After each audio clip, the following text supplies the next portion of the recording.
throw one other guy out here, Ryan Ramczyk. A lot of people in the league believe he can play tackle or guard, and he is athletic enough to play guard. He is probably the best run-blocking offensive lineman in this draft, and I think he could fit the zone scheme at right guard. So I wouldn't completely discount Ryan Ramczyk, but Ramczyk and Lamp really make a lot of sense for this need for the Atlanta Falcons. They want to get bigger in the trenches. They want to continue to move people off the ball. They did a great job getting to the Super Bowl. They were able to be physical. They could run the ball when they wanted to. We'll see how they do it with Sark as the offensive coordinator. I'm being told that they have about 20 seconds till the pick. How about this one? How about Joku? Yeah. Think about the tight end position and Well, what they got Austin Hooper. Austin Hooper. I mean, is Austin Hooper elite? You know, when you think about that position, you know, he had one good game last year. I don't know if that's enough. You don't think he would try to jump the Cowboys, the Packers, Pittsburgh Steelers, who reportedly want one? Real scare him into a safety? Let's find out. The pick is in. Here comes Commissioner Goodell.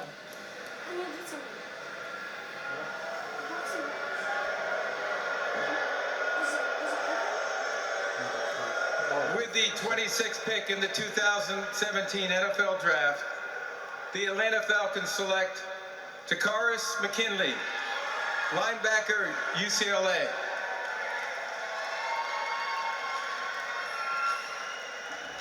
All right, Bucky, somebody that was projected in the top half of the first round, shoulder concerns, he slides, Atlanta jumps up to get him. You know, as another pass rusher to compliment Vic Beasley. Vic Beasley was a one-man show last year as a pass rusher. 15 and a half sacks. Did it in a spectacular fashion, but they didn't have anybody on the other side that could compliment him. Now you're getting a high-motor player, a guy that is a blue-collar worker off the edge. Doesn't necessarily have that burst or the sexy finesse skills to get home, but he just wears you down over the course of the game.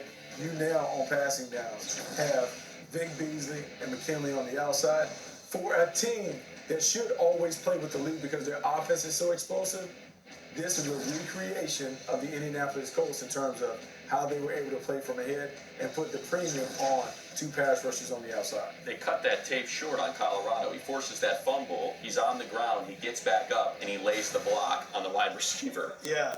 And that is Tack, by the way, carrying a picture of his grandma.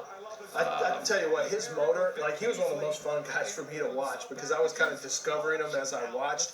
And Money, you saw a lot of this guy. Yeah. The thing that I really, that's unusual is he's not a real bendy in his knees type of, you know, he's not that real flexible play low guy, and yet he's very athletic. It's unusual to see guys who are not really a lot of flexibility in the knees the way that he plays, and yet he just slithers into the backfield nonstop. He finds ways to get around, and he's nonstop with the motor. Like, you get no plays off. You said it about Hassan Reddick, and you mentioned, we're the UCLA station where I work on the radio, so we know quite a bit about Tack. This is